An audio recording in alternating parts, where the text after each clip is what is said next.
A paz do Senhor Jesus, amém, igreja? Aleluia. Vou ler aqui uma palavra no livro de Gênesis, capítulo 26, que diz assim: e havia fome na terra, além da primeira fome, que foi no dia de Abraão. Por isso foi Isaque, Abimeleque, rei dos filisteus, em Gerar, e apareceu o Senhor e disse: não desça ao Egito. Aleluia. Diz a palavra do Senhor que abateu uma grande seca, fome, no tempo de Isaque, assim como aconteceu no tempo de Abraão. E quando o país entra em crise, bem sei eu e você, que o que vem no nosso plano é o quê? É arrumar as malas, ir para a Suíça, ir para a Suécia, ir para a Noruega, não é assim? Ir para um lugar que convém aos nossos olhos, aonde os nossos olhos gera bênção, gera vitória. Nós estamos passando por um momento difícil aqui em Portugal, a qual a crise chegou e abalou.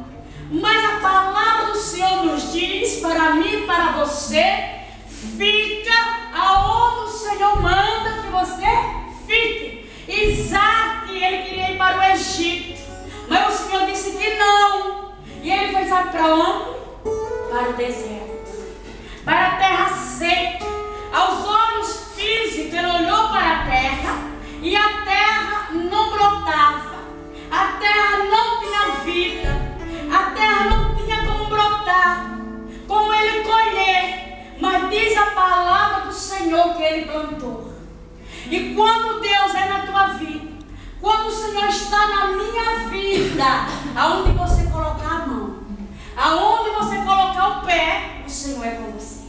Você crê que o Senhor é com você aonde você colocar o pé? Você crê que o Senhor foi a diferença na tua vida e na minha vida quando nós estamos com a nossa vida no altar? A palavra do Senhor fala que as ovelhas, o seu rebanho, deu inveja aos inimigos. Foi fácil para Isaque? Não. Viver tempo de crise é fácil?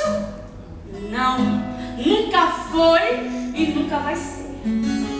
Mas a receita que Deus tem para você nessa noite é: fica aonde o Senhor mandou que você fique. Vá para onde Deus mandou que você vá. Plante o que o Senhor mandou você plantar. Amém? Amém. E assim você vai colher em nome de Jesus.